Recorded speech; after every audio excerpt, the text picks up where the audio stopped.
Welcome back to The Explainer. Today, we're diving into something really intense. We're going to unpack a highly provocative, passionately written editorial from Freedom from Tyranny magazine called The Great Unraveling, Reclaiming the Republic. As always, my goal is to be your objective guide here. We're going to impartially break down the author's arguments so we can truly understand their perspective on the state of the nation. It's a fascinating read, and honestly, we have a lot of ground to cover, so let's get right into it.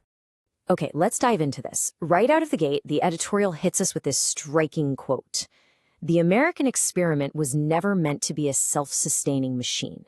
It was designed as a fortress of liberty. The authors are laying down their core thesis here. They argue that America is shifting from that fortified republic into what they vividly describe as a tyrannical cesspool. And the reason? The sentinels, meaning the people and agencies meant to guard our liberty, are failing in their duties.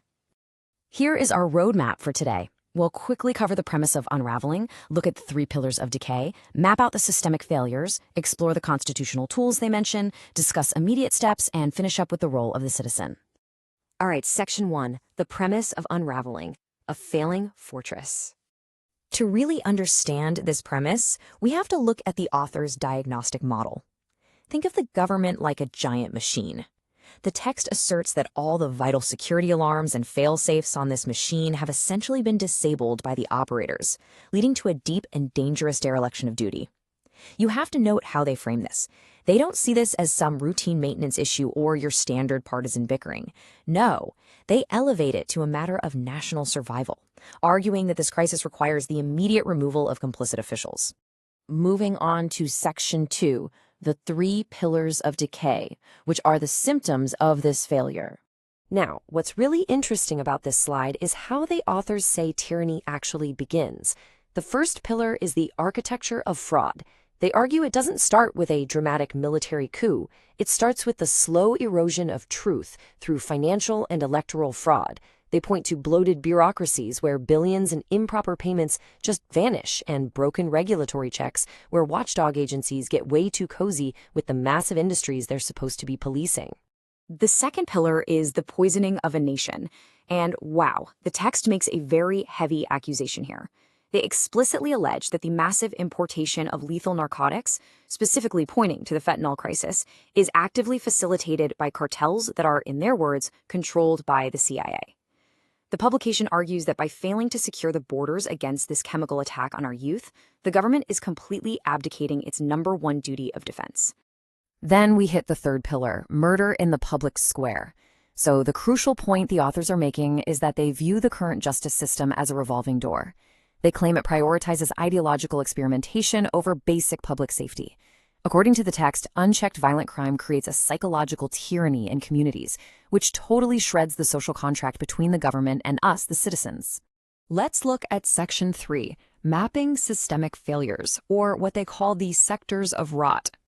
Moving firmly into the agitation phase of the editorial, the authors name names. Let's walk through this precise matrix of unaccountability. For federal law enforcement, they argue the mandate is failing because political optics trump safety, resulting in unchecked street-level violence. For border and customs, inadequate resources lead straight to that influx of lethal narcotics. Legislative oversight, they say it's completely failing to audit, causing endless spending with zero transparency. And finally, they claim judicial activists prioritize aggressors' rights over victims, causing a total breakdown of civil order. Just let this quote sink in for a second. The price of apathy is to be ruled by evil men. That is intense, right? This is the publication's ultimate flashing red warning to its readers. They are arguing that if we remain apathetic to these unenforced security measures, being ruled by malicious actors isn't just a possibility, it's the inevitable result. Okay, Section 4, constitutional tools, also known as the panic buttons. And this brilliantly illustrates the author's pivot to solutions. They believe the founders actually anticipated this exact decay and installed constitutional panic buttons. The first tool, the power of the purse. They argue Congress has the absolute right and the obligation to slash the budgets of executive agencies failing their core mandates. Defunding, in their eyes, isn't just some policy debate over a spreadsheet. It's a vital constitutional weapon you use against a failing border and incompetent agencies. Next up is impeachment and removal. Now, the authors take a really expansive view here.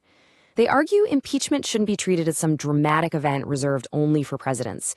Instead, they say it's an everyday mechanism meant for any civil officer guilty of a gross dereliction of duty. They see it as the primary tool to legally purge the bureaucratic swamp. The final constitutional failsafe they point to is the 10th Amendment. According to the text, when the federal government completely fails to protect its citizens, the states have a sovereign right, and literally a moral duty, to intervene directly. It emphasizes a massive shift of power and responsibility right back to the local and state level when the feds collapse. Section 5. Immediate steps. Restoring accountability. Let's move to and see how this builds into gritty administrative action. The authors demand 3 concrete steps. 1. Audit every department and do it based on actual performance, not just money. 2. End bureaucratic immunity. Basically, make it easier to fire federal employees who aren't performing. They argue civil service shouldn't be a lifetime shield for incompetence. And 3. Restore the rule of law by recentering the justice system strictly on the victim. The big takeaway? Stop the era of bureaucrats failing upward. Finally, Section 6, the role of the citizen, breaking stagnation. This brings us to the call to action for the everyday American. Here is their explicit blueprint for local vigilance. First off, they say you have to reject feelings of helplessness because tyranny thrives when people think nothing can be done. They demand you engage at the local level, push for absolute transparency in municipal budgets, and critically, vote for accountability, not just blind partisan loyalty. The message is pretty clear. The machinery of government is only as strong as the people demanding it actually works. So here is the ultimate ultimatum posed by the authors. The security measures are there, but do we have the courage to actually use them to reclaim the republic? It's a highly provocative question directly from the text, and it's designed to leave you deeply considering whether you agree with their stark diagnosis and their pretty drastic remedies. Thank you so much for joining me to unpack this fascinating source material. I look forward to exploring our next topic with you very soon.